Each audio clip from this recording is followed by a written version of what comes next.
Hello everyone, welcome to Sparks Technologies. So basics of DSA question solve பண்ணிட்டு இருக்கோம். So இதில் episode number 5. So the if statement அப்படின்னு சொல்லியிருக்காங்க.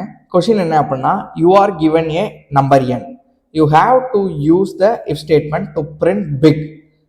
If the given number is greater than 100, the statement number will be printed regardless. Okay, note follow sample test case கொடுத்துருக்காங்க. So அதாவது என்ன சொல்கிறாங்க அப்படின்னா, ஒரு நம்பர் கொடுத்துருப்பேன் என்னு, அந்த நம்பர் வந்து கிரேட்டர் தென் 100 இருந்தால் பிக் நம்பர் அப்படின்னு வரணும், இல்லாட்டினா நம்பர்னு வந்தால் போதும் அப்படின்னு சொல்லியிருக்காங்க. ஸோ அப்போ வந்து இப்போ இன்புட் நான் n ஈக்குவல் டு 10 கொடுக்குறேன் அப்படின்னா, இது வந்து கிரேட்டர் தென் 100 கிடையாது. ஸோ அப்போ வந்து இது வந்து நம்பர் அப்படின்னு பிரிண்ட் ஆகும். கரெக்ட்.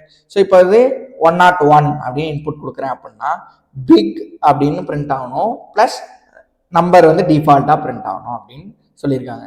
ஓகே, ஸோ இப்போ வந்து பென் அண்ட் பேப்பரால் முதல்ல சால்வ் பண்ணுவோம். அதாவது பென் அண்ட் பேப்பர்னா ஒன்றும் கிடையாது, கோடு இல்லாமல், அதாவது நீங்கள் சின்டாக்ஸ் அதெல்லாம் எதுவுமே யூஸ் பண்ண தேவையில்ல. நீங்கள் ஒரு இதை நார்மலாக நம்ம எப்படி சால்வ் பண்ணுவோம், 5 + 5 × 20 அப்படின்னு நம்ம எப்படி கால்குலேட்டர் இல்லாமல் நம்ம மேனுவலாக சால்வ் பண்ணுவோம், அது மாதிரி இதை மேனுவலாக சால்வ் பண்ணணும். ஸோ அப்போ எப்படி பண்ணலாம், முதல்ல வந்து ஒரு 100 அப்படிங்கிற நம்பர் வந்து, இப்போ ஒரு நம்பர் கொடுக்குறேன் அப்படின்னா, இப்போ n வந்து இந்த எண் வந்து 100 விட பெருசாக இருந்துச்சு அப்படின்னா இந்த கண்டிஷன் நான் ட்ரூ ஆகணும். இல்லை அப்படின்னா எனக்கு வந்து டிஃபால்ட்டாக ஒரு கண்டிஷன் இருக்கு அப்படின்னு சொல்லிடலாம். கரெக்டுங்களா? ஸோ இதை அப்படியே நம்ம கோட் பண்ணிடலாம். ஓகே, ஸோ இப்போ நான் வந்து என்ன பண்ணுறேன் அப்படின்னா, எண்ணுங்கிறது இன்புட்டாக வாங்கிட்டாங்க. ஓகே, ஸோ இப்போ இந்த எண்ணுங்கிறது தான் இன்புட்டு. ஸோ எண் வந்து கிரேட்டர் தென் 100 இருந்துச்சு அப்படின்னா எனக்கு சிஸ்டம் டாட் பிரிண்ட் பண்ணுறதுக்கு வந்து ஜாவாவில் சிஸ்டம் டாட் அவுட் டாட் பிரிண்ட்னு சொல்லுவோம். ஸோ அதே வந்து நீங்கள் நெக்ஸ்ட் லைனில் தான் அடுத்த ஸ்டேட்மெண்ட் பிரிண்ட் ஆகணும் அப்படின்னா எல்என் போட்டிங்கன்னா நெக்ஸ்ட் லைனுக்கு போயிடும். ஓகே, ஸோ வந்து நான் பிக் அப்படின்னு கொடுக்குறேன்.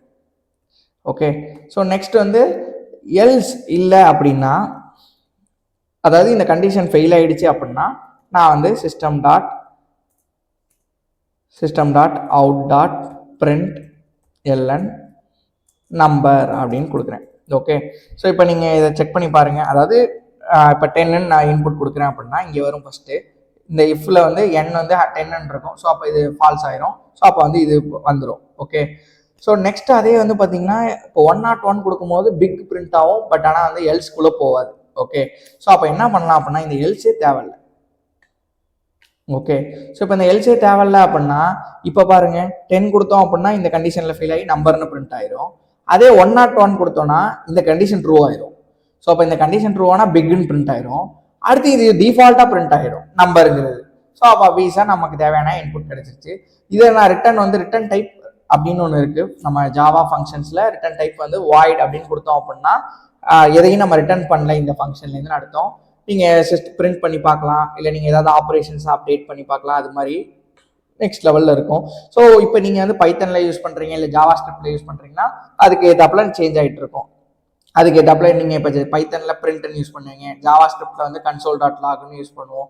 ஸோ அது மாதிரியான விஷயங்கள் சேஞ்ச் ஆகும், அவ்வளோதான். பேசிக்காக லாஜிக் சேம், சின்டாக்ஸ் மட்டும்தான் மாறும். அதே மாதிரி நீங்கள் ஒரு ப்ரோக்ராமிங் லாங்குவேஜ்லேருந்து இப்போ ஜாவா பாதி படிச்சுட்டு ஜாவா ஸ்கிரிப்ட் பாதி படிக்கிறது, பைத்தன் பாதி படிக்கிறது, இப்படி பண்ணாதீங்க. ஒரு லாங்குவேஜ் எடுத்துங்க, அதை ஃபுல்லாக படிங்க. இப்போ நீங்கள் எக்ஸாம்பிள் பைத்தனை எண்ட் டு எண்ட் படிச்சிட்டிங்க, அதாவது ஸ்டார்டிங்லேருந்து பேசிக்லேருந்து ஊப்ஸ் வரைக்கும் நீங்கள் அட்வான்ஸ் லெவல் வரைக்கும் படிச்சிட்டிங்க அப்படின்னா உங்களுக்கு அதர் லாங்குவேஜஸில் நீங்கள் இப்போ உங்கள் கம்பெனிலையோ இல்லை நீங்கள் படிக்கணும் அப்படின்னாலும் ரொம்ப ஈஸியாக தான் இருக்கும். வெறும் சின்டாக்ஸ் மட்டும்தான் அடாப்ட் பண்ணுற மாதிரி இருக்குமே தவிர மற்றபடி எந்த பிரச்சனையுமே இருக்காது. ஓகே, ஸோ இவ்வளோதான் விஷயம். ஓகேங்களா? ஸோ அப்போ வந்து லாஜிக்கை நமக்கு ஏதாப்புல ஒரு பேசிக்காக யோசிச்சுட்டு அதுக்கு ஏதாப்புல நம்ம ஃபைன் டியூன் பண்ணிக்கலாம். ஸோ இப்போ நான் ஓவராலாக எல்லா டெஸ்ட் கேஸுமே ரன் பண்ணுறேன். ஓகே, ஸோ இதில் வெறும் 3 டெஸ்ட் கேஸ் தான் இருக்குது. டன். ஸோ இது மாதிரி நம்ம நிறைய ப்ராப்ளம்ஸ் பேசிக்லேருந்து இப்போ ஸ்டார்ட் பண்ணியிருக்கோம்.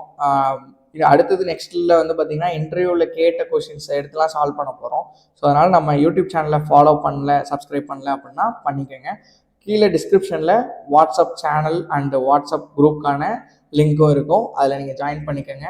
Job updates and current company IT கம்பெனிஸோட சினாரியோஸ் அண்டு நிறைய டெக் ரிலேட்டடான நியூஸ் எல்லாமே அதில் உங்களுக்கு பப்ளிஷ் பண்ணுவாங்க.